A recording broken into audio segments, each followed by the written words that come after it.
Good question by the way, I think that might have helped lot of kids out there. मैंने अभी तक मॉक्स देना start नहीं किया है, मॉक्स के लिए कोई प्लानिंग बता दो ना यार। देख, अभी मैं भी पहले कहता था मॉक्स आपको नहीं लगाना है, but I think we are in the month of October. See what's gonna happen, इधर यू गोना ब्लीड और you gonna get a very good score, so don't worry, go for it. What's going to happen is a mock might punch you down, which is okay. करना तो है ना हमें mock, cat तो हमें देना है ना, तो उसके लिए कुछ भी सहेंगे, उसमें क्या लोड है। अगर करना ही है, अगर एंड तक हमें चलना ही है, whatever comes to my way, I am ready to face it.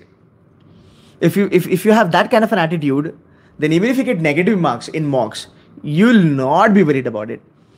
But practicing mocks will help you to build EQ. वो जरूरी है. देखो, आज भी अगर मैं आपको यहाँ पे बताऊँ, एक एवरेज बच्चा जो है वो पढ़ाई बहुत ज़्यादा करता है, वो मेहनत भी बहुत ज़्यादा करता है, वो शिद्दत से पढ़ाई करता है, 7-8 घंटा बाकी का दुनियादारी सैक्रिफाइस करके वो आता है, वो पढ़ाई करता है, पर वो कैट में स्कोर नहीं ला पाता. Not because he is not a good student, it's because उसका emotional question.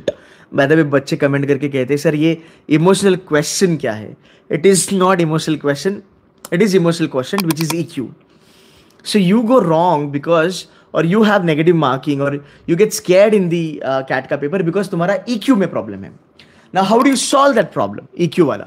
By practicing more and more mocks. 20 mocks, 30 mocks, 40 mocks, 50 mocks, 60 mocks. You can go beyond that. That will help you to develop your EQ. And once you do that, you're gonna put a dent to the CAT examination and you will do amazingly good. That is for very sure.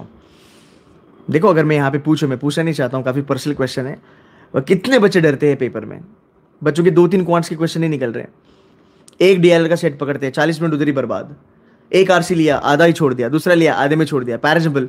बहुत धांधल होती है आपकी mocks देने में. That is the reason you are not able to score very well in mocks, because you get scared of that mock. Why? Because you have not practised. Because you have not practised. So the other day I was giving an example of parent and children. So मैंने ये कहा, so it's like parent and a kid. So maybe you are 21 and 22. आपने ज़्यादा life देखा नहीं है, parents ने बहुत लाइफ देखा है, तो आपको पहले ही कहेंगे कि यार तू कर ले, ये हो जाएगा, कोई टेंशन नहीं है. Because they know the pros and cons, कि अगर तू कर गया तो अच्छा क्या होगा और अगर तू नहीं कर पाया तो बुरा क्या होगा. बिकॉज उन्होंने ज़्यादा लाइफ हमारे से देखी है. Now what do you mean by ज़्यादा लाइफ देखी है? सिंपल सी बात है, उन्होंने ज़्यादा एक्सपीरियंसेस इकट्ठा करे हैं उनकी लाइफ में जो आपने अभी तक नहीं करे हैं. इसलिए आप डरते हो कि पापा या मम्मा मैं ये स्टेप लूँ या ना लूँ, मुझे डर लग रहा है. I am not sure if I am gonna hit the spot. What if I fail, what if I fail. ये डर आपको क्यों होता है? बिकॉज आपके पास एक्सपीरियंस की कमी है. लाइकवाइज कैट में जब आप एक्चुअल कैट देने जाते हो, 40-50 अगर आप मॉक लगाओगे ना, you will become a thick skin. यहाँ से तुम इतने स्ट्रांग हो जाओगे, इट डजेंट मैटर तेरा 5 भी स्कोर आ रहा है ना मॉक में, या 10 भी स्कोर आ रहा है ना मॉक में, अगर तो स्कोर को इग्नोर मार देगा ना, तो कैट में जाके बैठने के तो लायक बनेगा. And I tell you that, मैं जेन्युइनली कह रहा हूँ. 1000 बच्चे होते हैं जिनको कैट के सेंटर में जाने से फटती है. इधर भी कुछ बैठे होंगे, पक्का कैट के सेंटर तक जाते हैं, बिकॉज मम्मी पापा पूछेंगे क्या कर रहा है भाई, आज पेपर है, गया क्यों नहीं, उठ और जा. तो बच्चा सेंटर तक जाता है, पर अंदर एंट्री करने में बच्चे को डर लगता है कि भाई जाऊं या ना जाऊं, जाऊं या ना जाऊं.